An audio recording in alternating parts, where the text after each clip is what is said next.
Au large de la Corse, dans le bleu profond de la mer Méditerranée, existe un monde secret d'une beauté sans égale.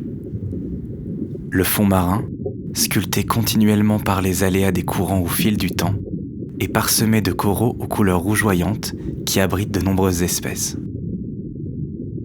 Entre les roches poreuses recouvertes d'algues, quelques murènes guettent les poissons les plus imprudents, tandis que des étoiles de mer se déplacent lentement à la recherche de coquillages à déguster. Un peu plus loin, les rochers qui disparaissent progressivement laissent place à une plaine sableuse qui s'étend à perte de vue. Quelques crabes se déplacent furtivement sur les petites dunes, lorsque soudainement, le sol se met à se mouvoir.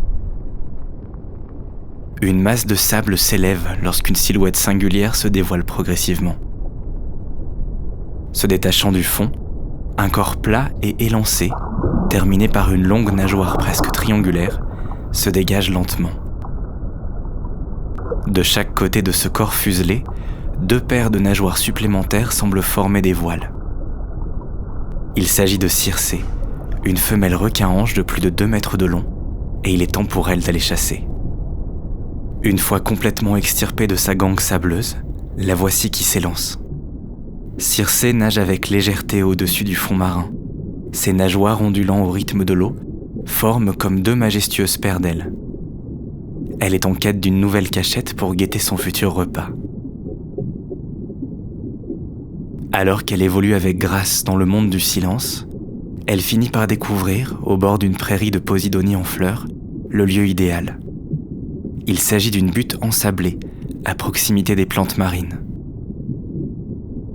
Circé se rapproche doucement et se pose délicatement sur le fond. La couleur légèrement dorée de sa peau subtilement tachetée lui permet de se confondre avec l'environnement. Pour se camoufler davantage, Circé ondule son corps d'avant en arrière pour s'ensevelir sous les grains. Bientôt, elle devient complètement invisible pour l'œil inexpérimenté, ne laissant que le haut de sa tête, ses yeux y trônant au sommet, dépassés pour observer les alentours. Plusieurs dizaines de minutes s'écoulent, mais Circé n'a toujours pas changé de position lorsqu'un mérou brun de plus d'1 mètre se rapproche d'elle. Il nage à quelques centimètres au-dessus d'elle, mais est trop occupé à scruter les alentours à la recherche de nourriture pour remarquer la présence de la requine. Celle-ci l'observe avec attention, mais n'attaque pas. Le mérou est bien trop gros pour elle. Quelques secondes après que l'imposant poisson ait disparu, un groupe de dorades royales émerge d'entre les algues.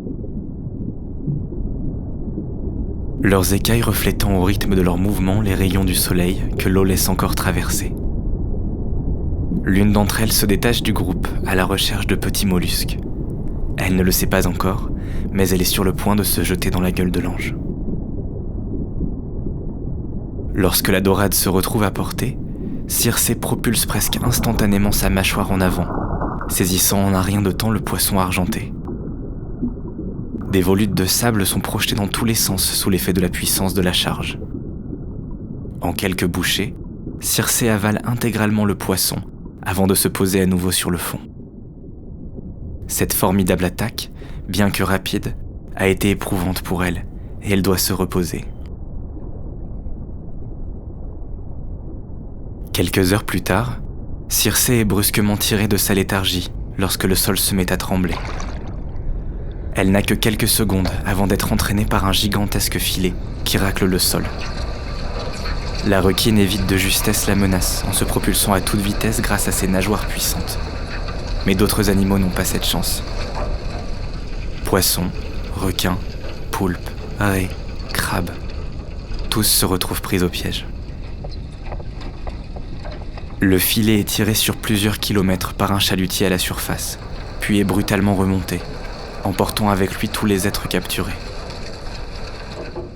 Lorsque les sédiments marins soulevés retombent enfin, les bords de la forêt de Posidonie regorgeant de vie quelques instants plus tôt ont laissé place à un paysage de désolation. Poursuivant sa nage, Circé finit par retrouver le calme et ralentit son déplacement.